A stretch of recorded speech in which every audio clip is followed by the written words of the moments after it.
Je me trouve dans le verger de Fabrice, à l'ombre des arbres fruitiers, au-dessus de moi un magnifique pommier, et je vais vous présenter 3 fleurs comestibles et médicinales.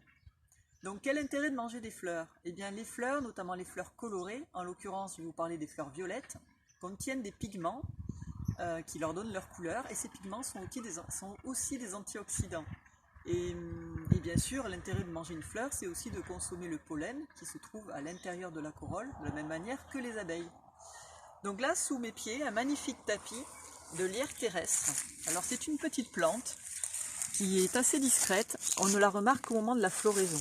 On l'appelle lierre terrestre parce qu'en fait, elle a la propriété de ramper sur le sol et de s'étendre en s'enracinant progressivement par ses tiges couchées.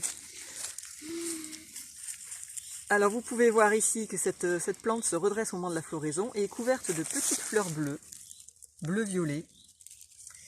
C'est une plante qui donc a un parfum mentholé, elle est de la famille des menthes, et elle a un parfum très proche qui va nous servir pour faire des préparations sucrées ou salées avec des infusions de feuilles ou de fleurs.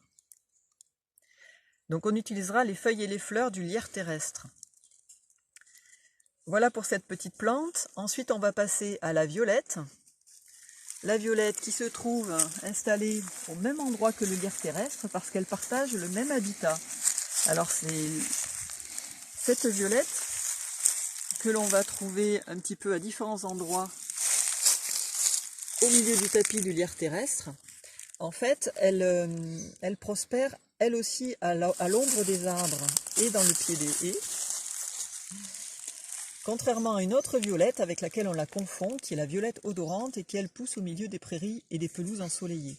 Peu importe, les deux violettes ont les mêmes propriétés, c'est-à-dire qu'elles sont comestibles et médicinales, de la famille donc des violettes et des pensées.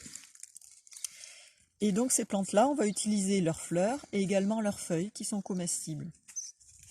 Donc cette violette, qu'elle soit parfumée ou non, a des propriétés médicinales. Et comme le lierre terrestre, ce sont des propriétés qui permettent donc de soigner les bronches, et notamment tout ce qui est lié à l'asthme, aux affections pulmonaires. C'est une fleur qu'on appellera pectorale pour toutes ces propriétés-là, et que l'on pourra consommer en infusion essentiellement. Donc une troisième plante qui pousse aussi dans ces milieux donc assez frais, grâce à l'ombre des arbres, c'est la lierre. Alors la lierre en fait tire son nom de sa ressemblance avec l'ail. Alors pas une ressemblance bien sûr esthétique, physique, mais en termes de goût et d'odeur. Donc si on prend une feuille d'alière et qu'on la froisse ou qu'on la déchire, on va retrouver cette odeur d'ail très prononcée. Et effectivement, la lierre contient des composés soufrés comme l'ail. C'est ce qui lui a valu son nom. Elle est de la famille de la roquette, le navet, le chou dont on a déjà parlé. Donc cette alière, on pourra consommer ses feuilles ou ses fleurs, mais de préférence crues, parce que la cuisson lui fait perdre son arôme. Alors j'en avais déjà parlé à propos de la ciboulette, que ce soit la famille de l'ail ou la famille du chou, les plantes qui contiennent des composés soufrés ont un effet antiseptique, notamment dans les maladies des bronches et les maladies respiratoires. Voilà, donc ces 3 plantes, vous pouvez les cuisiner et également les utiliser en infusion à titre préventif ou curatif dans vos maladies respiratoires. À bientôt. Merci madame.